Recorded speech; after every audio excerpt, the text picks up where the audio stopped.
black box testing. Then we have studied various advantages and also some of the techniques for doing the black box testing. So in black box testings, we saw that it is done by the testing team, and there not much information, it's that it's possible that without having any coding knowledge, we can go for the black box testing. We should know the input and we know the required output. We don't know like how the system works. We should not be able to know it. We should able to just give the valid inputs and the outputs. We need to just test the system. But today we are going to study something different from the black box testing.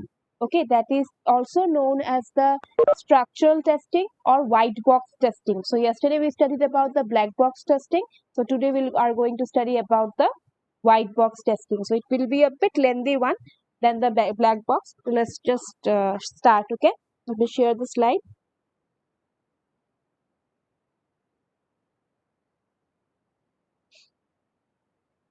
I hope my screen is visible, right? Yes, my screen is visible. Yes, ma'am. Okay.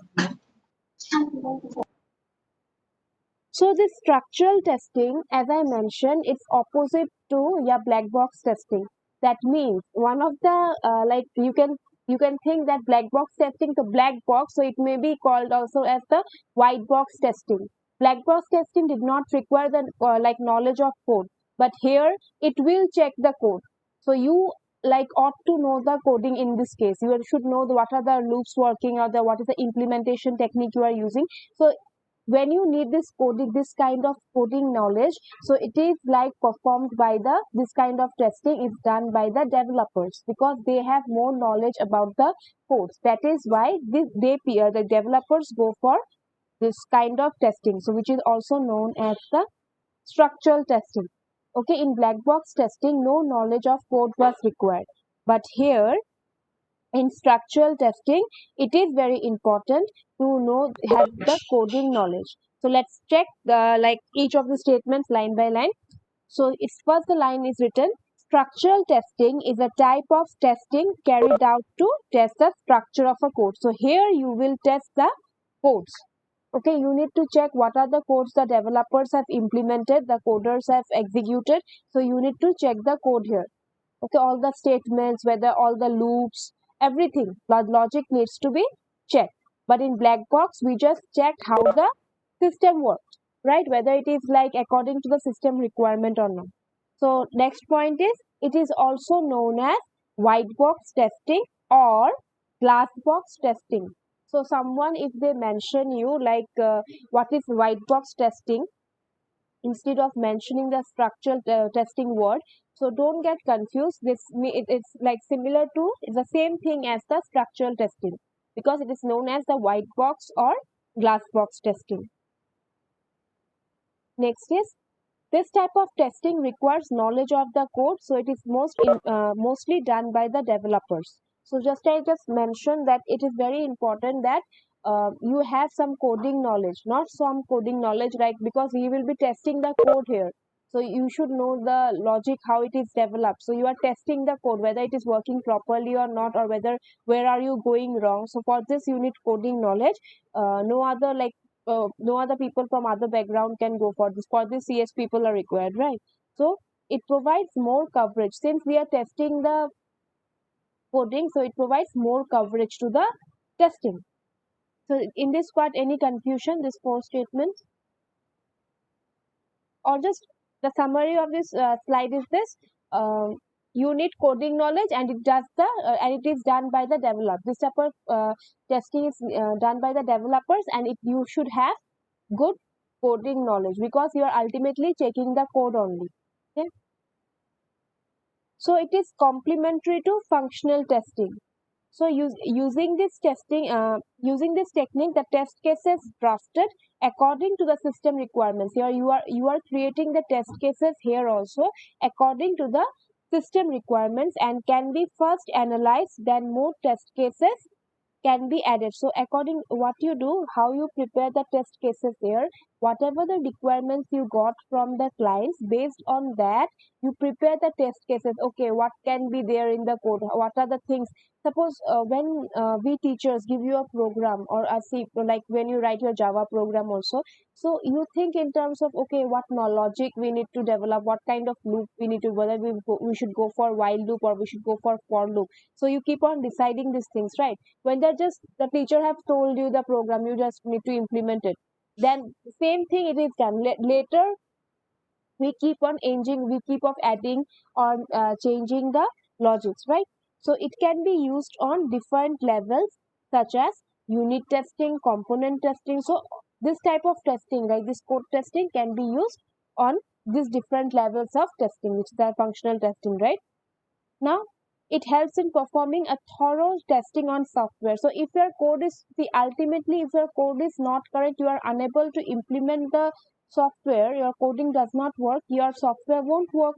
So ultimately that is, you are doing thorough testing.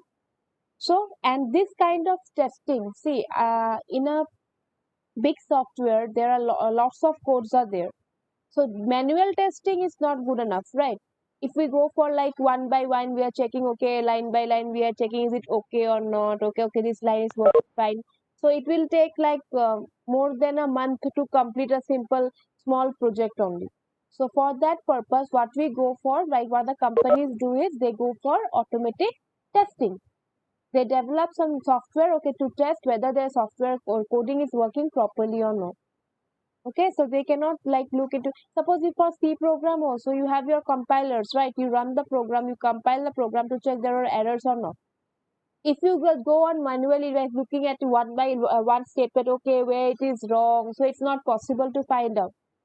Okay, because humanites tends to make some error, and it takes lots of time. But we just, if we compile the program, so what happens, we get the error, we get the line number. So this is how we go for the structural testing too, that is automatically.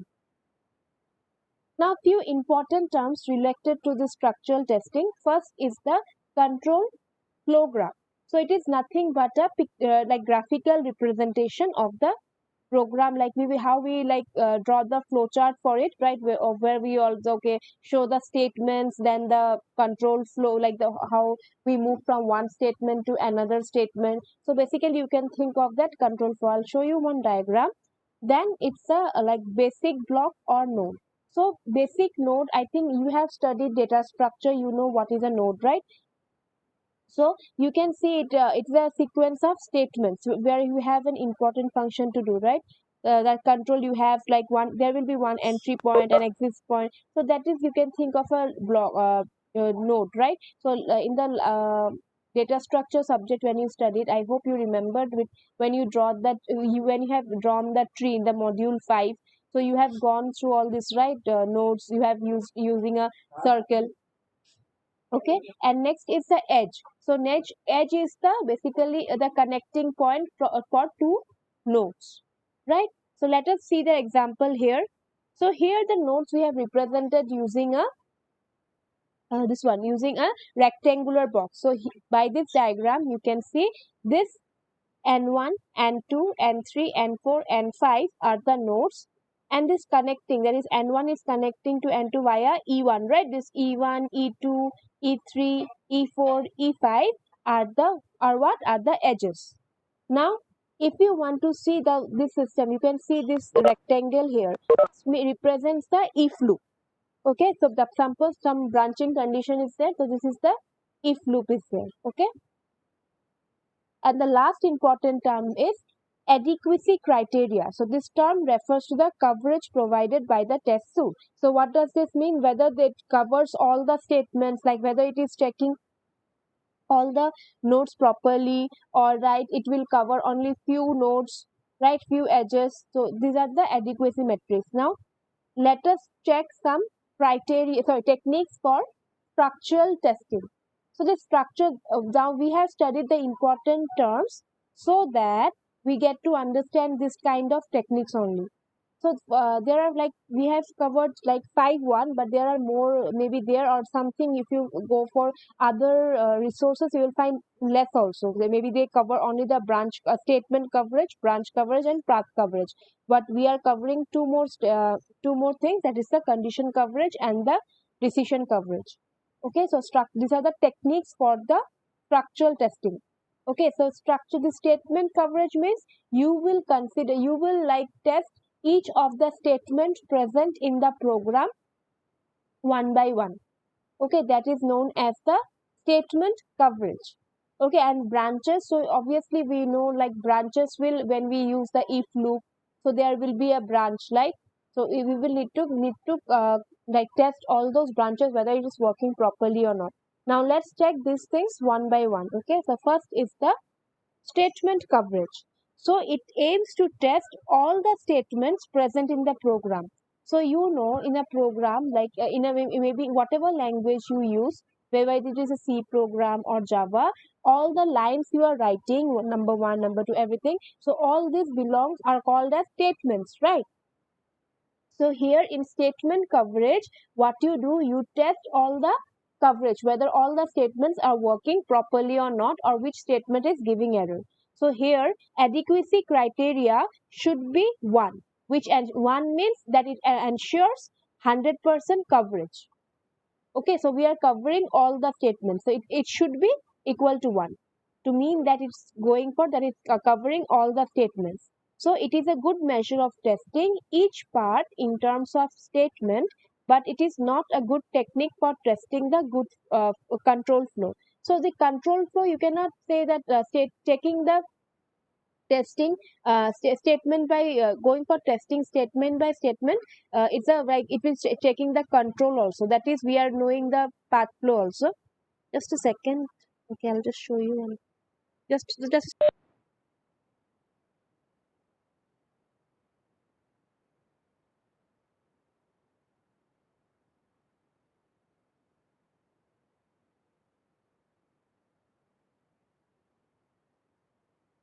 okay.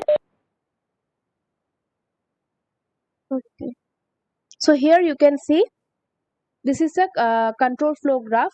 We have this n1 n2 n3 n4 n5. So we have two like paths we have, so we can go from like these edges, we can reach this one n1 to n2 to n3 to n5, and we have the edges for this as e1 e2 e5, and we also have we can reach here e1 to e3. Okay, that is if we have two paths here, right? n1 n2 n3 n5. Also you can say n1 n2 n3 n4, or you can say n1 n2 n4. Three paths are there, but in any case in any of this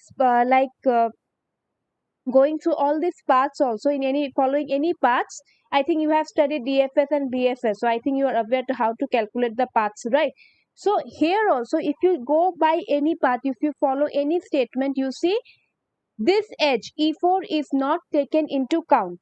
We are missing this edge, but it is like that is it is not taking this into consideration. But this statement should be 100. We have seen the adequacy criteria should be 100%. That means it should take into control all the statements. Though all the statements are covered, but like this e4, the control is not covered. So this is the shortcoming. So here I have like mentioned, if you want to go through it, you can go through in the later stage. Okay, so any confusion regarding the statement coverage? Yes.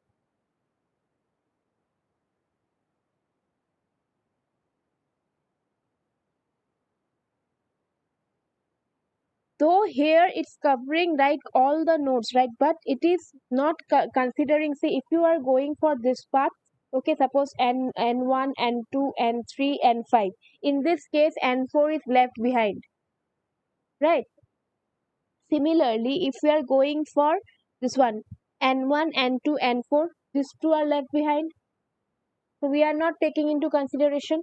So that means the branch, this is a branching, right?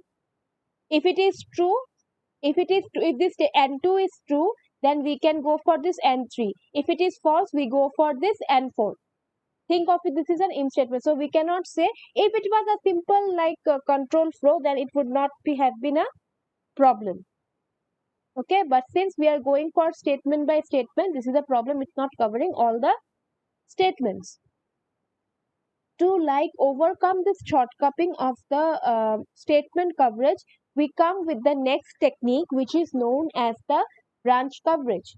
So it will cover all the branches. So that is why it is like said, it will like overcome the shortcomings of the statement coverage. So it is also known as the decision coverage testing. So here all the decisions, that is, this was a decision, right? Because from here we have two things, right? Either if it is true, we go to suppose N3, if it is false, we go to N4. So this is a decision statement. So here it aims to it is known as a decision coverage testing. So it aims to test all the branches or edges at least once in the test suite, or to test each branch from a decision point at least once. So it will test at least once. Okay, if here it will cover. So if it is like true, what will happen? Then if it is false, what will happen? So it will test only it will test, okay, but in the statement coverage it won't test. In the branch coverage it will test though. So that is why it is mentioned, it provides solution from the for the problem faced in statement coverage. Okay, but this branch testing also has some shortcomings. Okay, let me show you an example for this one. So here you see the node N1, it's an if statement. So there is a condition, if A1 is less than 2 or B is less than 8. So there are two conditions are there. Okay, A is less than 2 or and B is less than 8. That if it is true, then it goes to E1, then N2, then E3. Okay, otherwise it is E2. So what if there are two conditions are involved? It is checking both the conditions, right? It is checking both the branches. But it will check for true also, it will check for false also. But it is not checking, right, if like both the conditions are like if one condition is true, if both the conditions are true, if both the condition is false, so it's not checking for that one, right? So you can see here I have mentioned like here 100% branch coverage is there. You can go for E1, you can do E2 and E3. But here you can see these two conditions, like if A is greater than 2 and B is greater than 8. So A is true, B is false. So we are not like checking that condition. It will check, won't check any multiple branching. It will check only a single condition. So that is the shortcoming for it.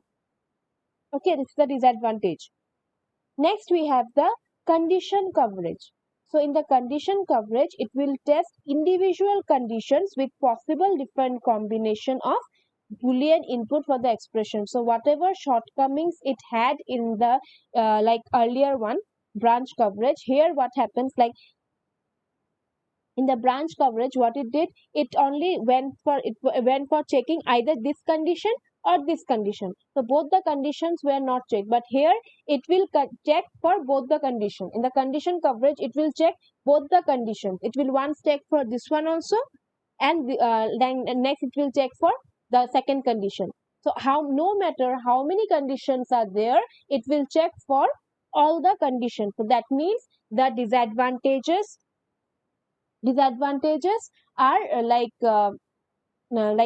removed in this condition coverage. Whatever the see the statement coverage, the first one, the statement, whatever the shortcomings were there in the statement coverage was like covered by the branch coverage, and the branch coverage, whatever the problems were there with the branch coverage, are removed by the condition coverage. So it is a modification of decision coverage. So decision coverage, we know it's the branch coverage, but it provides better coverage, and the problem discussed under branch coverage can be resolved here. So notice the different combinations. So we have this tables are there. So here you can see the I think the OR table. Okay, so here all these conditions are checked. all the conditions, whether if it will check for A also, it will check for B also, and it will check it will like combine both the conditions and it will check. Okay, it's not like branch coverage. So in branch coverage it checks for only one condition, but here it will like check for all the conditions available. So here you can see there is condition for A, it will check for A separately, it will apply some boolean function. Okay, maybe either it will be either 0 or 1 or true or false. Okay, so it will check for A, then it will check for B, then it will combine both of them and check whether it works or not, and then it will give the output. Okay, it will check the coverage then. That is why it is said the best one. Okay, so we are going for the uh, condition coverage. So here but here when we have more number of test suitors may increase exponentially. So when we have such kind of condition coverage, if more, say there are only two condition, we have this three conditions right here, either A, B, or A or B. But if we have more number of conditions, what happens, its complexity also increases exponentially. Okay, so that is the problem with it.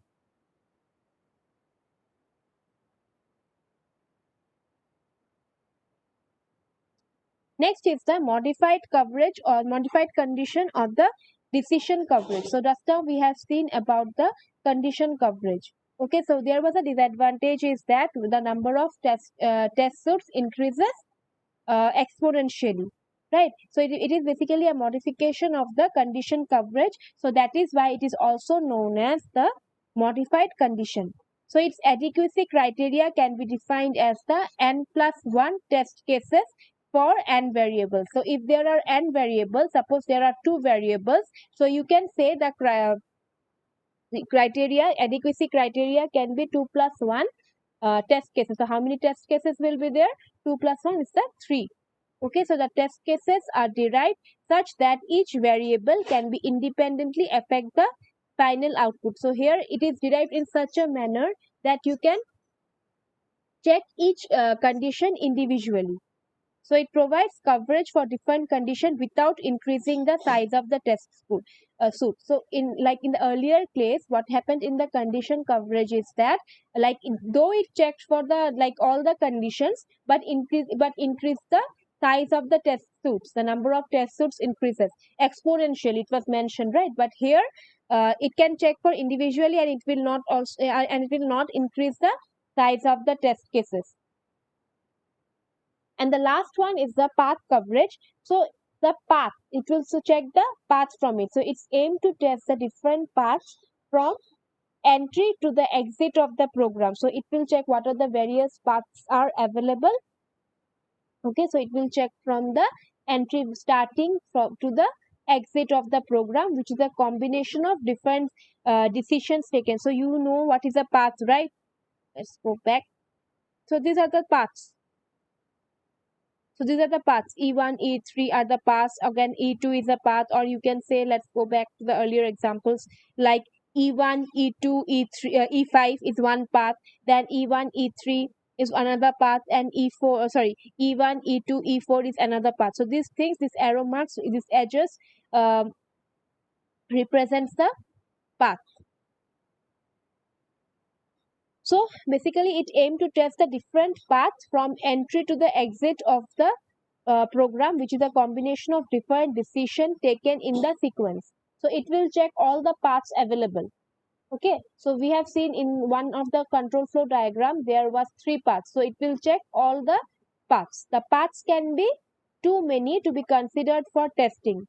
Okay, so we have seen, right, in a simple program, or like this one, we have 3 paths. So this is just a simple program, but what if we have very big programs, okay, very complicated programs, there will be lot of paths, may be there, multiple paths will be there. So it may not be possible for us to go for checking of this paths. We can go, but it may be very complicated. So it can be avoided using the psychometric complexity. Okay, so which will help in finding out the redundant test cases. Now, what is the psychometric complexity? It's basically a quantitative measure of number of linearly independent paths through a program and is used to indicate complexity of a program. So how many independent paths is there you are able to find using the cyclometric complexity. Okay, so it will through a program you can find out how many paths are there. So I told you, right, the structural testing is all about automation. So people do it automatically. For this cyclometric testing also, complexly finding the cyclometric to calculate the number of paths also, you can write a program, or you can find a program where you have this you can find the number of independent paths are there in your program. Okay, so the cyclometric complexity will help in aiming to will help in finding all the linearly independent paths. Okay, so you can at least test them at least once. So and here these are some of the test coverage. So we have seen the some of the techniques. There may be lot of techniques may be there. So we have seen the statement coverage, branch coverage, condition coverage, decision coverage, and the final one is path coverage. Okay, so you people can study more about it, but generally we go for this path coverage, branch coverage, and statement coverage only. Okay, I had discussed two more. That is a condition coverage and that is modified condition coverage. Okay, later going for the advantages of the structural testing. So what is the structural advantages? You can think it gives a more thorough testing of the software, because we are checking the coding and you have seen the techniques. We are going for the statement, we are testing the statements, we are testing the branches, we are testing the paths, we are testing the conditions applied. So obviously it gives a more thorough testing of the software, helps finding out defects at an early stage. Since the testing is done by the developers are the one who develop the code, who puts the logic, right, who runs the logic. So you are able to find the defect in the coding stage itself. It's like helps in eliminating dead code. Now what is dead code? Okay, some part of the coding may be there, some part of the code like sometimes it may be there which is of no use. It's not adding any value to the. If you remove also, the program will work fine, right? You can remove such kind of statement. You can remove such kind of statement because that is known as the dead code. That is not adding any value to your program. Just to wait.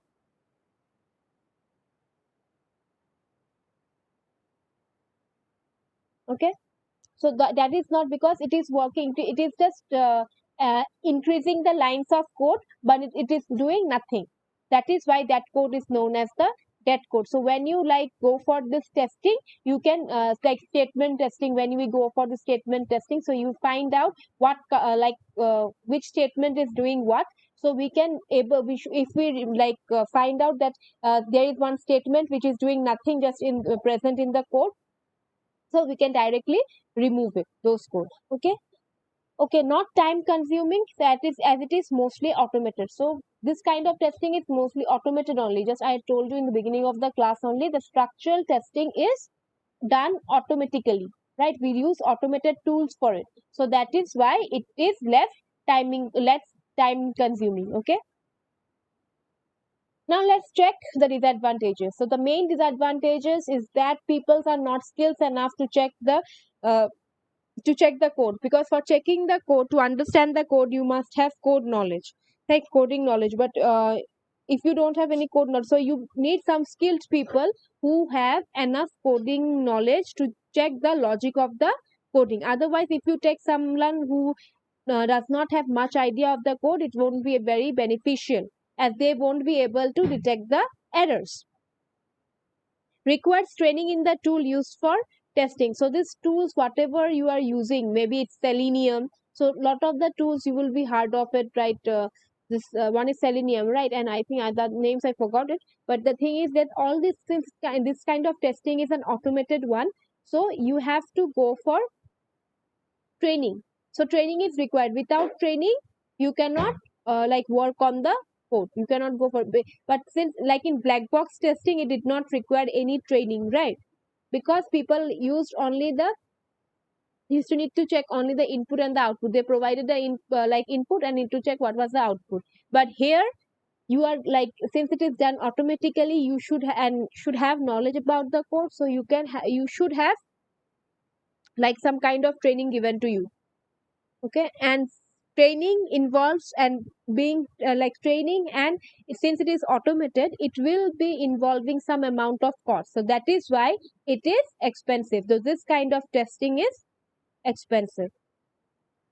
Okay, so this was all about the structural testing.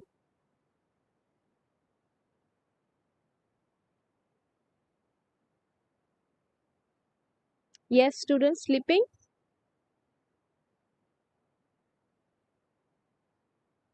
Any confusion?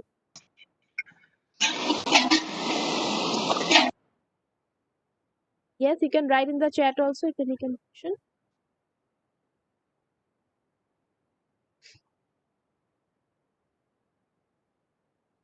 Okay.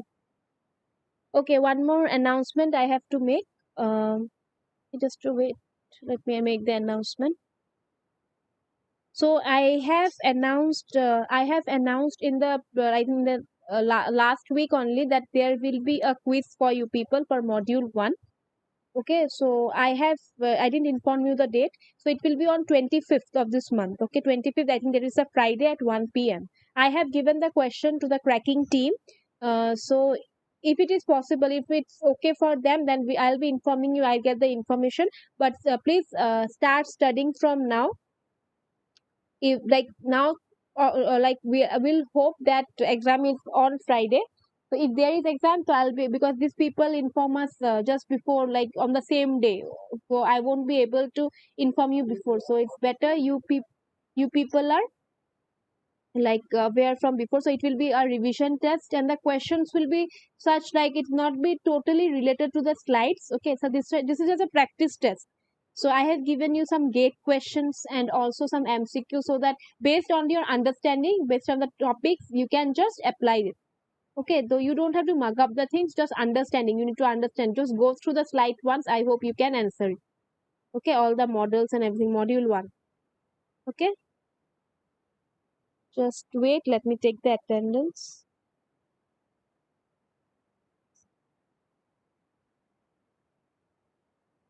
Okay, thank you everyone. Let's meet tomorrow then. Okay, you all can leave now.